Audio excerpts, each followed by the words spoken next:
anéantir l'armée des méchants, du mal, l'armée mondiale islamique et fondamentaliste, les intégristes islamiques, les terroristes islamiques.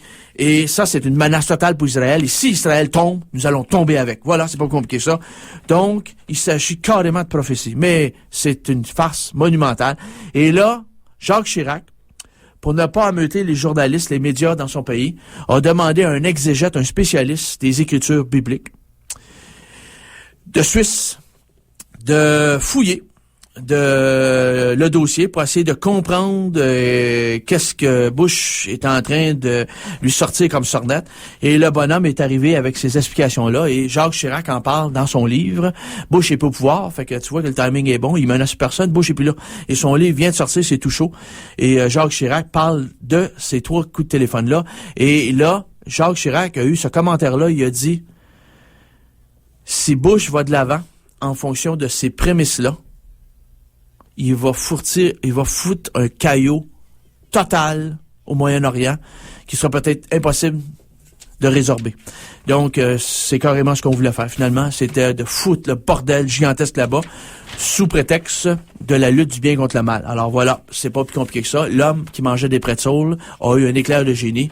Il a pensé à Ézéchiel, il a pensé à l'Apocalypse de Jean, il a pensé à un ancien document du Ancien Testament. Et cher auditeur, personne ne sait qui a écrit les Anciens Testaments. Qui sait qui a écrit les prophéties d'Ézéchiel? Y a-t-il quelqu'un ici à le bout du micro? Moi, je me suis renseigné moi-même. Y a-t-il quelqu'un qui peut me confirmer qui ce qu'ils a écrit? Hein? Et qui va me faire une nier. Sortez-moi n'importe quel exégète. Sortez-moi-les, drette-le ici. Drette-le ici. Pas de problème. Je le mets au défi, je l'amène sans studio. C'est réglé. Amenez-moi un exégète, n'importe lequel. Avant, j'ai vérifié moi-même. Il y a personne qui sait qui a écrit ça. Par contre, tout le monde interprète ça littéralement. Et notre ami Bush, c'est pas le dernier des fêlés. Alors, ma citation de début d'émission, c'était quoi ma citation de début d'émission? Vous vous rappelez ce que j'ai dit en début d'émission? Je vais le répéter. Les conservateurs ne sont pas forcément stupides, mais la plupart des gens stupides sont conservateurs. C'est-tu clair? Vous venez de comprendre une autre histoire de conservatisme ici. Bush est un puissant conservateur. Il est pas juste stupide. Je pense qu'il est dangereux. Une chance qu'il ait pu pouvoir, mais là, regarde. Calgary l'a reçu, hein? La ville de Calgary l'a reçu, hein? Bon, ça, c'est une autre histoire.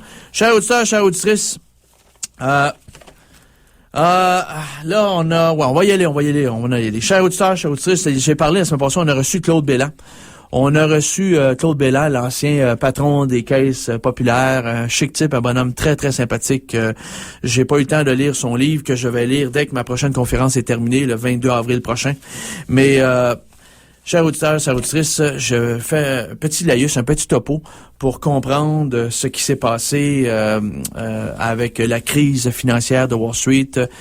Les barons de Wall Street, ce sont pas ce qu'on pourrait appeler des gangsters, mais le vrai terme serait plutôt des banksters. Des banksters, voilà. Des criminels à col blanc. Ils ont commis une fraude monumentale. La fraude des banquiers, c'est l'acide qui dissout la confiance des épargnants. Vous l'avez compris, celle-là est très importante. La fraude des banquiers, qu'on a vu au grand jour, c'est allé au grand jour, à l'automne dernier, c'est l'acide qui dissout la confiance des épargnants. On fait ça en 3 étapes. Premièrement, les banquiers de Wall Street et ailleurs aussi, d'autres places boursières dans le monde, en France, en Italie, ailleurs, en Londres. Première étape, ils ont consenti des mauvais prêts toxiques, des mauvais prêts à des mauvaises personnes qui n'avaient pas les créances. Deuxième étape, on va grossir rapidement comme une chaîne de Ponzi. Après avoir consenti ces prêts-là, il faut absolument grossir, justement, la somme de tous ces prêts-là parce que tout ça fonctionne par endettement collectif. C'est l'endettement qui est payant. Alors, tout le monde s'est vautré dans l'endettement. Troisième étape, il faut pratiquer l'emprunt par effet de levier, ce qu'on appelle en anglais le leverage buyout, en empruntant des sommes colossales d'argent, tout en créant toujours plus de dettes et encore plus de dettes. Et en permettant aux boss des banques de Wall Street d'augmenter leurs bonus de fin de mois et leurs émoluments, parce que plus tu fais de prêts toxiques, plus tu fais de mauvais prêts, plus tu vas aller chercher des bonus et des émoluments, et plus la montagne de dettes gonfle. Et la balloune, comme n'importe quelle bulle, va finir par éclater. La bulle de l'éclatement et la bulle de l'endettement a éclaté. L'automne passé, on l'a vu et ça a donné une onde de choc à l'échelle du globe. Donc, ces banques-là, à Wall Street, on les appelle des specialty lenders, c'est-à-dire des prêteurs spécialisés. Lenders, prêteurs. Ils vont prêter et ils vont consentir quoi? Des liar's loans. Des liar's loans, c'est ce qu'on appelle les fameux prêts menteurs. Ce sont des prêts toxiques. Comme, entre autres choses, les subprimes, les prêts hypothécaires à risque qu'on a cotés Halt-A. H-A-L-T, traduction E.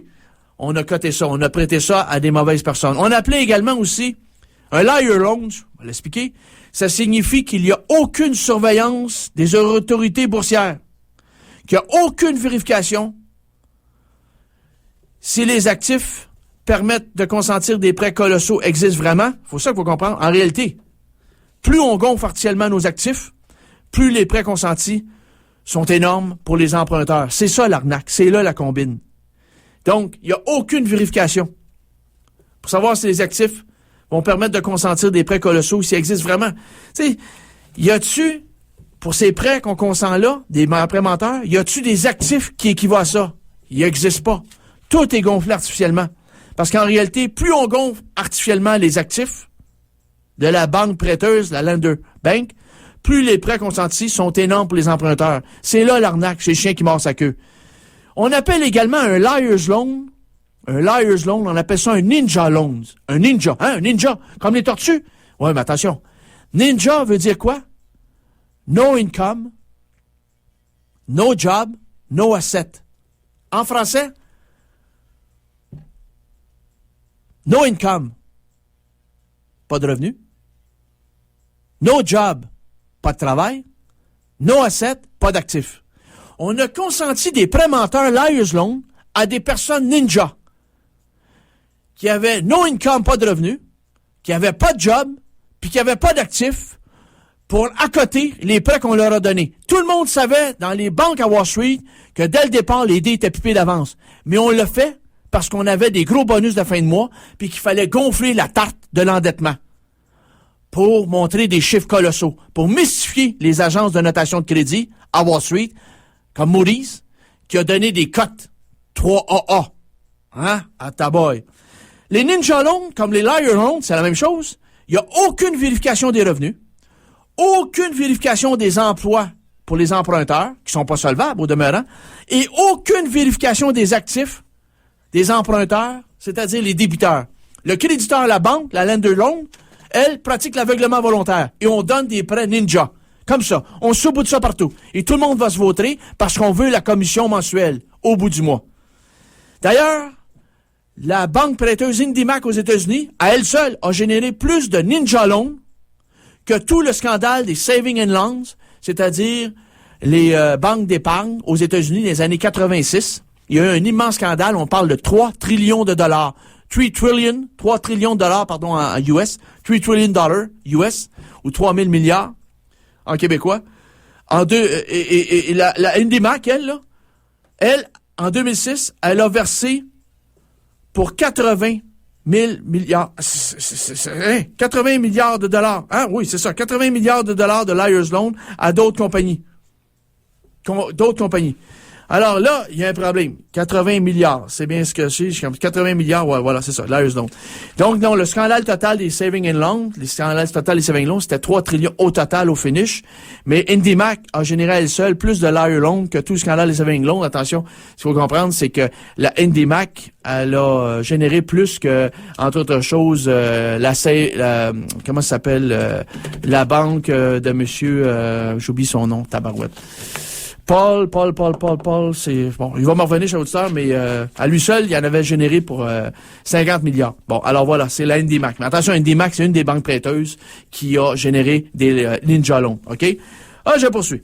Les produits dérivés toxiques qu'on a mis en place depuis les années 70 aux États-Unis, les fameux produits dérivés toxiques qu'on a inventés de toutes pièces, toutes sortes de prêts spéculatifs, n'importe quoi, des swaps, des subprimes, tout ce que vous voulez, ont été créés à partir des ninja loans, des liar's loans, même chose.